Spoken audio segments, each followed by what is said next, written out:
pessoal, tudo bom?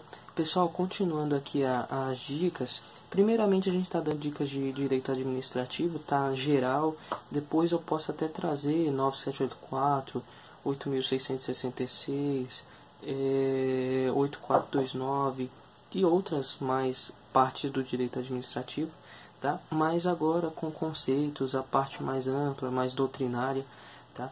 Na última aula, salvo engano, a gente falou sobre os atributos ou as formas de extinção, acho que foi as formas de extinção dos atos administrativos, e agora eu vou falar sobre as espécies dos atos administrativos. É bom também prestar atenção nessas nomenclaturas, porque pode falar, isso aqui é um atributo, isso aqui é um elemento de formação, e na verdade isso é uma espécie, por exemplo. Essa parte das espécies eu poderia até falar no começo, nas primeiras aulas, mas eu estou colocando agora. Por quê? Porque ela é uma parte mais geral que envolve tudo. Então, cada ato administrativo ela vai se encaixar em uma dessas espécies. Você analisando um ato, você consegue encaixar cada ato em uma dessas 5 espécies. Tá? Quais são as espécies? Geralmente eu tenho um mnemônico para tudo. E as 5 espécies também não é diferente. Não são diferentes. Tá? As 5 espécies, os mnemônicos são NONEP, né? Porque são várias letras. NONEP, N-O-N-E-P, NONEP são as espécies dos atos administrativos. N de ato normativo, O de ato ordinatório, tá? N de novo de atos negociais, E de atos enunciativos e P de atos punitivos, tá? Então, NONEP são as espécies dos atos administrativos. N, que é um ato normativo. Os atos normativos, eles são aqueles atos que têm um caráter mais geral, tá? Eles são aqueles atos que não inovam, em regra, o ordenamento jurídico. Em regra, vocês já vão entender. Tá? Não inova o ordenamento jurídico, não traz coisa nova. Por quê? Porque o objetivo desse ato é apenas complementar ou regulamentar alguma lei, explicar alguma lei, alguma norma. Como, por exemplo, um decreto. Rafael, mas em uma das aulas passadas você falou que o decreto é parte do poder regulamentar, né? Poder regulamentar. Quando você falou de poderes administrativos, sim, mas eu não estou falando que essa parte é uma parte mais geral, então tudo se encaixa aqui, cada ato vai se encaixar aqui. Então o poder regulamentar, ele também está encaixado aqui no poder normativo, tá? É um ato normativo do Estado, aquele poder regulamentar onde os chefes dos executivos podem emitir decretos, tá? O poder regulamentar se encaixa aqui no ato normativo, tá? Então temos aqui o decreto, aí tem decreto regulamentar, né, que é o chamado também de decreto de execução. Tem o decreto autônomo, por isso que eu falei que em regra esses atos normativos não inovam a ordem jurídica, eles só complementam e regulam uma lei, uma norma. Mas tem o decreto autônomo, tá? Decreto autônomo lá do artigo 84 da Constituição, inciso 6º. Lá vai dizer 2 casos, tá? Você pode dar uma lei você pode dar uma lida que vai falar sobre o decreto autônomo, quando que eu posso usar, tá, esse decreto. E esse decreto, ele independe de outra lei, então ele está inovando a ordem jurídica, ele não está complementando, regulando uma outra norma. Então aqui é uma exceção, tá? Não está complementando, ele está criando algo novo no ordenamento jurídico, tá? Está inovando o ordenamento jurídico. Então por isso que eu falo que em regra os atos normativos, tá? Eles têm esse caráter geral e apenas regulam, complementam a lei. Então temos o decreto, temos, por exemplo, resoluções, em regra também, né? Temos, por exemplo, uma instrução normativa. São os exemplos que mais caem em prova, tá? Seguindo, então a gente falou dos atos normativos. Segunda espécie dos atos administrativos são os atos ordinatórios, tá? Essa parte o nome tem que te ajudar. Ordinatórios vem de ordem mesmo. Como tem um caráter geral, você vai lembrar que são ordens tanto ao particular como a quem tem ligação, algum vínculo com a administração, como por exemplo o servidor, um aluno da escola pública, tá? Então tem um vínculo. Então são ordens como por exemplo um ofício, tá? Uma ordem de serviço, Então tudo isso todos esses são exemplos de atos ordinatórios, tá? Essa parte é meio básica mesmo. Então, negociais ordinatórios, normativos ordinatórios negociais, tá? No NEP, né? A gente está no segundo N aqui.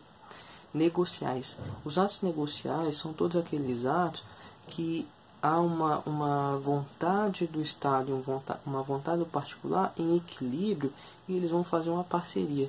Geralmente é o particular que busca a administração para fazer essa parceria, tá? Dos atos negociais, tá? Temos alguns exemplos aqui, como por exemplo a licença, a permissão e a autorização. São os que mais caem em prova também, tá? A licença, você não falou, Rafael, que é parte do poder de polícia, é um exemplo do poder de polícia, a licença, quando, por exemplo, a pessoa vai tirar a CNH, porque um poder de polícia está restringindo o direito individual em face da coletividade, vendo se ela atingir os requisitos e tudo. Só que ela é vinculada porque se a pessoa atingir os requisitos, não cabe à administração escolher ou não, analisar mérito se vai dar ou não essa licença, tá? Se vai liberar ou não. Então não há análise de mérito, é um ato vinculado, a administração não vai analisar mérito. Então é um ato negocial e ao mesmo tempo faz parte do poder de polícia, porque tem caráter mais geral, essas espécies, tá? E é vinculado ao mesmo tempo, tá? Temos também a permissão, é um outro exemplo de um ato negocial. A permissão é um ato discricionário, tá? Então há análise de mérito sim aqui, a administração pode escolher, tem essa margem de escolha se vai ou não liberar essa permissão para a pessoa, tá? E ela é um ato que a gente pode revogar a qualquer momento, tá? A administração pode revogar. Então, a partir do momento que a administração deu a permissão, se não for mais oportuno ou conveniente, a administração pode revogar essa permissão, tá? Por isso a gente chama de um ato precário, tá? E temos a autorização, que é o terceiro exemplo, que mais cai em prova, tá? Que tem o mesmo conceito da permissão, só que muda no objetivo final, tá? Porque a permissão, ela geralmente tem um intuito mais público, de um interesse público, tá? Como por exemplo, quando a administração dá permissão para alguém fazer o transporte escolar, por exemplo, tá? Tem um caráter mais público. Já a autorização, ela tem um caráter mais de um interesse privado. A pessoa busca a administração para receber essa autorização, mas tem mais um interesse privado, como por exemplo porte de arma, tá? E a qualquer momento pode ser revogado, como eu falei, porque é um ato discricionário. Lembrando que ato discricionário pode ser revogado. Já na licença não pode ser revogado, pode ser anulado se tiver alguma ilegalidade. Viu como todos os termos, como tudo a gente tem que ligar na matéria. Então, por exemplo, se você está atuando, você é um agente público e faz algo diferente disso, você está agindo já de maneira errada. E quem sabe pode vir até perder seu cargo, vir a responder algum processo. Então é importante saber, não é besteira isso, tá? Então, até agora, a gente falou dos atos normativos, punitivos, atos normativos ordinatórios, né? Os negociais, aí agora enunciativos. Também é fácil enunciativos, tá? Enunciativos são todos aqueles atos meramente declaratórios, que apenas declaram algo, tá? Como, por exemplo, uma certidão, um atestado, uma apostila. A apostila é um ato também administrativo meramente declaratório, tá? E lembrando, quando eu falei sobre a revogação, um ato meramente declaratório, lá na Lei 9784, diz que não pode ser revogado. Então, se eu dei ali um atestado, ele não pode ser revogado. Outro exemplo de um ato meramente declaratório, que está aqui nesses atos enunciativos, é quando é preciso ouvir alguém e essa pessoa tem que emitir um parecer. Um parecer também é um ato administrativo que se encaixa nessa parte de um ato meramente declaratório, ou seja, um ato enunciativo, tá? Se é um ato enunciativo, a gente viu que um ato meramente declaratório não pode ser revogado, também não pode ser revogado, tá? Entrando um pouco mais a fundo aqui. Não pode ser revogado, não há análise de mérito. E a última espécie dos atos administrativos, Tá? Então, ó, NONEP, a última espécie com P, que é punitivos, atos punitivos. Novamente, como tem um caráter mais geral as espécies, aqui envolve tanto punição ao particular como quem tem vínculo com o Estado. Tá? Então, tanto ao particular como ao agente público, como alguém que está ali estudando uma rede pública, como eu sempre falo para vocês entenderem. Tá? Tem um caráter mais geral.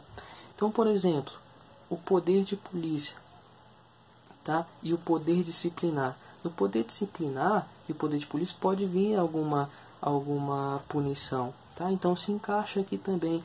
Só que a diferença é que no poder disciplinar, por exemplo, o poder disciplinar é só com quem tem vínculo. Então, quando eu estou aplicando uma punição a um agente público, alguém que está na rede privada, eu estou falando de poder disciplinar, que se encaixa aqui. Já o poder de polícia pode ser para alguém da iniciativa privada, por exemplo. Eu vou lá e aplico uma multa por conta disso. Então, tudo isso se encaixa aqui, tá? Nessa parte da punição. Então, quando eu emito uma multa, por exemplo, quando eu faço uma interdição ali porque aquela iniciativa privada não atendeu as exigências de higiene e tudo isso aqui, ó, essa parte é poder disciplinar, poder de polícia, né, porque é com o particular. Já no caso da multa, se for uma multa particular, é poder de polícia. Se for para o agente público, a gente já está falando de poder disciplinar, tá? Então tem que ir ligando toda a matéria. Então, voltando, quais são as espécies dos atos administrativos? NONEP, atos normativos, atos ordinatórios, atos negociais, atos enunciativos e atos punitivos.